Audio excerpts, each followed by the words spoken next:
Well, for much more on the Youth on Course 100 hole hike at Cabot, Cape Breton. Now joining me, a good friend of the show, Sean Reczulski from Golf Canada, the first tee. Sean, welcome back to the show. Thanks for having me. I'm excited to be here. It's great to be back with you, my friend. And the last time our audience saw you was when we were together with Adam Hunter at the RBC Canadian Open, and we were talking all about youth on course. We were talking about the first tee program. And then this came up about the youth on course 100 hole hike at Cabot, Cape Breton. I said, oh, maybe we should talk off air. And look at that. Here we are. We are about to head to Cabot, Cape Breton. How excited are you? We are, and I'm could not be more excited. This is our second year hosting the event at Cabot. The people at Cabot do such a great job in welcoming us and making us feel at home. And 100 holes in one day is not a small task. So the folks at Cabot really make it feel lighter than air for us. Totally. And yeah, you mentioned 100 holes, and it's definitely daunting to some when you see that number, but I've done it before and it was a great experience. But for those who aren't aware about what this event is all about, tell our audience about the Youth on Course 100 hole hike. Yeah, Youth on Course is a complimentary program. It was started down in the US. It's something that Golf Canada adopted in 2021. And really, what it's doing is bridging the gap between what we do in first tee with trying to introduce kids to the game of golf to our high performance pathway. And Youth on Course is kind of that middle in between where we let children out on the course to actually play and experience the game. And the way we do that is by subsidizing rounds. We have almost 100 golf courses across the country that are offering this program to kids and their families. And basically, what it does is the courses work with Golf Canada. We establish times that kids can go out with a paying adult and play a round of golf for $5. So it really removes the financial burden to the family, and it gives a parent a chance to get their kid out without the burden that many of us feel with 50, 60, $100 rounds. Wow, that's quite something. And so the money raised towards the 100 hole hike is all going towards Youth on Course, is that right? Exactly. That's exactly right. We have four 100 hole hikes that are local hikes, which I believe you've taken part in the past. It might have been up at Mill Run in Uxbridge.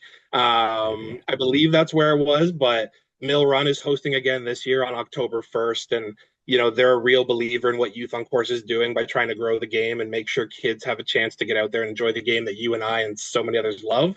But all the dollars go right back. It's a peer to peer fundraising campaign.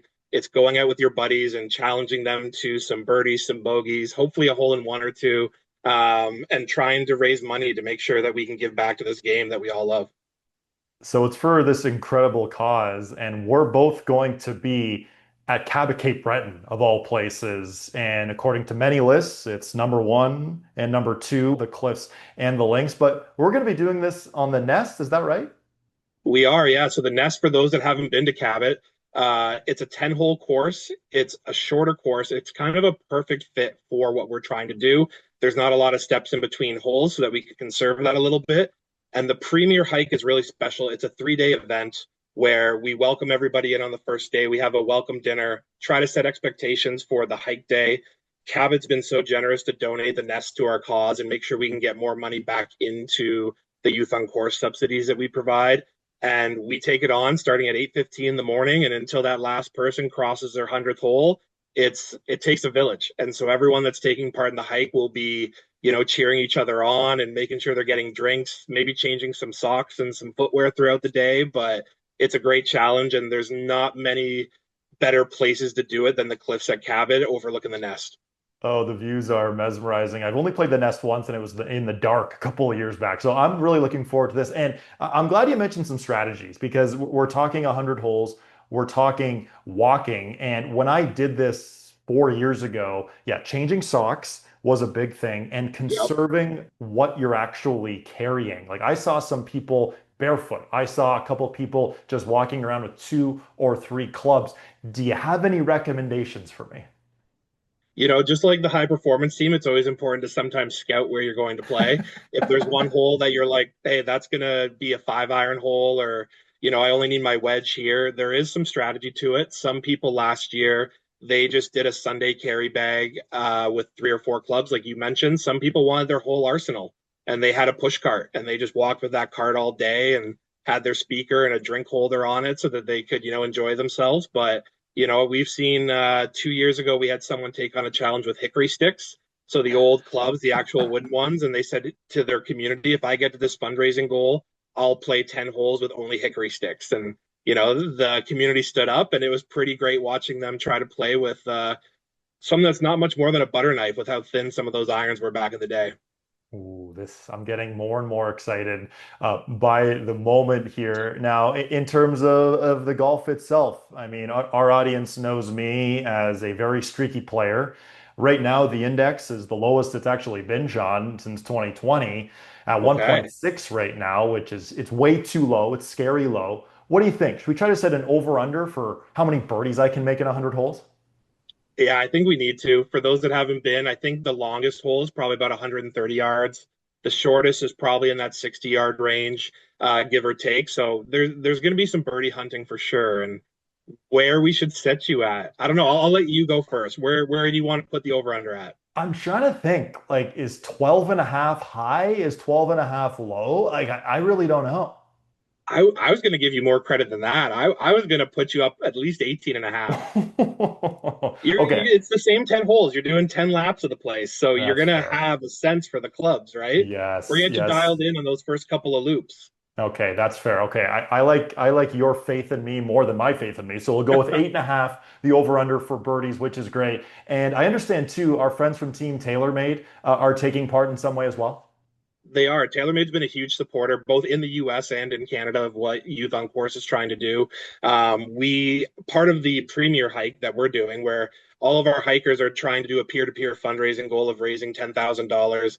TaylorMade has stepped up and helped us with our welcome kit for everybody. So when you arrive, I don't want to reveal too much and let the cat out of the bag, but TaylorMade stepped up with something pretty special and custom, as TaylorMade's known to do. And we can't thank the folks at TaylorMade Canada enough for joining us on this adventure. Now, speaking of our friends from Team TaylorMade, we have to have the conversation about our good buddy Nick Obrich from TaylorMade. And I know we discussed this when we were on the air together back at the RBC Canadian Open, but do you remember what happened on his 100-hole hike? This would have been 5 or 6 years ago, maybe on his last hole. I do. It was before I joined the organization, but I've heard the story. And please feel free to recount it in a different way if you remember. But I want to give Nick a ton of credit. He was through hole 99 on hole 100, and he holed that thing out, got a hole in one on the day, probably 900 something swings in, and still had the juice left to get that hole in one. So it was huge for Nick. And I heard the celebration was heard around the course that day. Yeah, heard around the course, and I know it made the local news as well, which was great. So good on our good buddy Nick Obrich from TaylorMade, and good on you, everyone at Golf Canada, putting this on the Youth on Course 100-hole hike. For those interested as well, you can donate to my cause, which is now available. Check out my social media channels for that. Sean, as always, thank you so much for your time today. I can't wait to spend some time together at Cabot, Cape Breton for a very important cause. We'll see you soon, my friend. Thank you. Look forward to having you.